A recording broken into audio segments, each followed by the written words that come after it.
दुई दिनिया ओडिशा गस्तरे आसुछंती बीजेपीर राष्ट्रीय सभापति नितिन नवीन। दलर सर्वोच्च पदवी ग्रहण करिबा परे एहा हेउची तांकर प्रथम ओडिशा गस्त। राष्ट्रीय सभापति आज राति 10:35 रे भुवनेश्वर रे पहुंचीबे।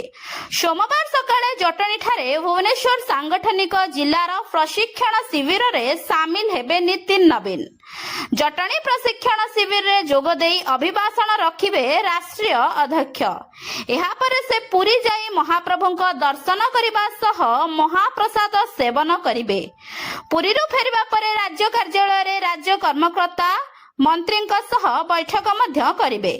सेहिपरि कोर कमिटी सह संगठन संपर्क रे मध्य राष्ट्रीय सभापति नितिन नवीन आलोचना करिबे। सरकारंक सह संगठन रो ताळमेळ केमिति रहिछि, डबल इंजिन सरकारंक उपलब्धि लोकंक पाखरे केते दूर पहुंचिछि, प्रशिक्षण शिविर रो स्टेटस कोन, आगकू कोन कोन कार्यक्रम हातकू नियाजिबो से नै आलोचना करिबे नितिन।